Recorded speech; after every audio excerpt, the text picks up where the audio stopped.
بیان کیا جاتا ہے کہ غزوہ خیبر کے موقع پر ایک چرواہا حضور اقدس صلی اللہ علیہ وسلم کی خدمت میں حاضر ہوا۔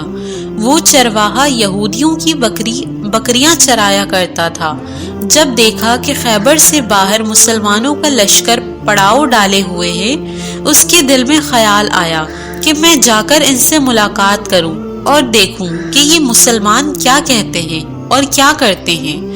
چنانچہ بکریاں چراتا ہوا مسلمانوں کے لشکر میں پہنچ گیا اور ان سے پوچھا، تمہارا سردار کہاں ہے؟ صحابہ کرام نے بتایا کہ ہمارے سردار حضور صلی اللہ علیہ وسلم اس خیمے کے اندر ہیں۔ پہلے تو اس چرواہے کو ان کی باتوں پر یقین نہیں آیا۔ اس نے سوچا کہ اتنے بڑے سردار ایک معمولی سے خیمے کے اندر کیسے بیٹھ سکتے ہیں۔ اس کے ذہن میں یہ بھی تھا کہ جب آپ اتنے بڑے بادشاہ ہیں تو بہت ہی شان و شوکت اور ٹھاٹ باٹ کے ساتھ رہتے ہوں گے، لیکن وہاں تو کھجور کے پتوں کی چٹائی سے بنا ہوا ایک خیمہ تھا۔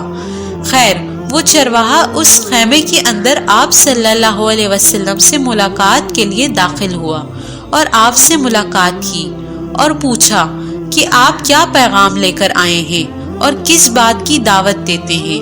حضور اقدس صلی اللہ علیہ وسلم نے اس کے سامنے اسلام اور ایمان کی دعوت رکھی اور اسلام کا پیغام دیا۔ اس نے پوچھا کہ اگر میں اسلام کی دعوت قبول کر لوں تو میرا کیا انجام ہوگا اور کیا رتبہ ہوگا؟ حضور اقدس صلی اللہ علیہ وسلم نے ارشاد فرمایا کہ اسلام لانے کے بعد تم ہمارے بھائی بن جاؤ گے اور ہم تمہیں گلے سے لگائیں گے۔ اس چرواہے نے کہا کہ آپ مجھ سے مذاق کر رہے ہیں؟ میں کہاں اور آپ کہاں؟ میں ایک معمولی سا چرواہا ہوں اور میں ایک سیاہ فام انسان ہوں۔ میرے بدن سے بدبو آ رہی ہے۔ ایسی حالت میں آپ مجھے کیسے گلے سے لگا سکتے ہیں؟ حضور اقدس صلی اللہ علیہ وسلم نے فرمایا کہ ہم تمہیں ضرور گلے سے لگائیں گے اور تمہارے جسم کی سیاہی کو اللہ تعالیٰ مٹا دے گا اور اللہ تعالیٰ تمہارے جسم سے اٹھنے والی بدبو کو خوشبو سے تبدیل کر دیں گے۔ یہ بات سن کر وہ فوراً مسلمان ہو گیا اور کلمہ شہادت پڑھ لیا۔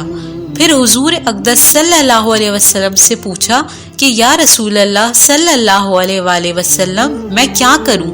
آپ صلی اللہ علیہ وسلم نے فرمایا کہ تم ایسے وقت پر ایمان لائے ہو کہ نہ تو اس وقت کسی نماز کا وقت ہے کہ تم سے نماز پڑھواؤں اور نہ ہی روزے کا زمانہ ہے کہ تم سے روزہ رکھواؤں۔ زکوٰۃ تم پر فرض نہیں ہے۔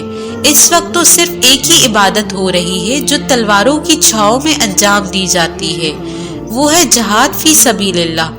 اس چرواہے نے کہا، یا رسول اللہ صلی اللہ علیہ وسلم، میں اس جہاد میں شامل ہو جاتا ہوں، لیکن جو شخص جہاد میں ہوتا ہے اس کے لیے دو میں سے ایک صورت ہوتی ہے، یا غازی یا شہید۔ تو اگر میں اس جہاد میں شہید ہو جاؤں تو آپ میری کوئی ضمانت لیجئے۔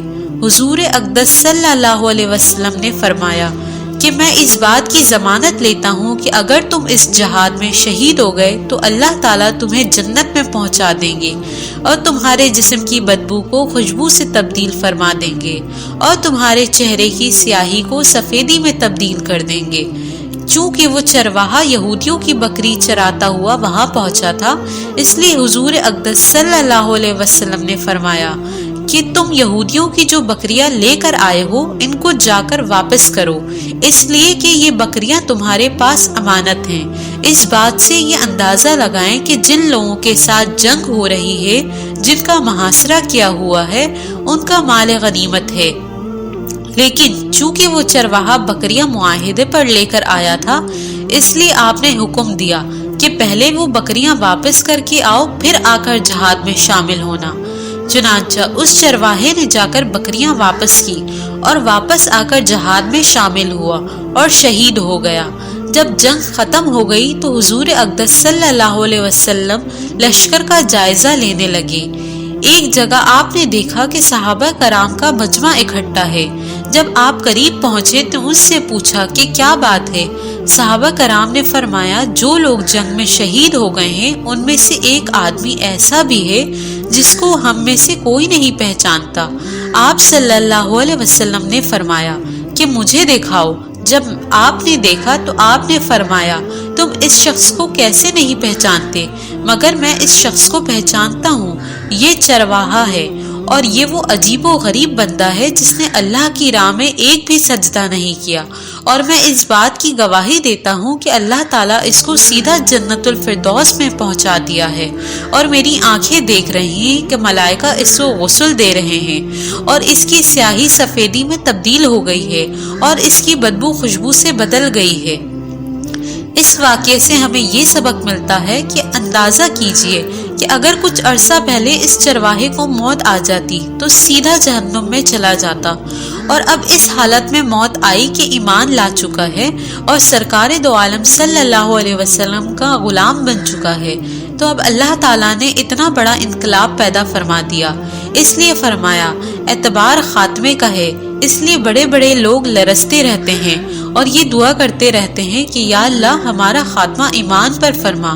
میری یہ دعا ہے کہ اللہ تعالی ہم سب کو اس سے سبق حاصل کر کے اس پر عمل کرنے کی توفیق عطا فرمائے، آمین۔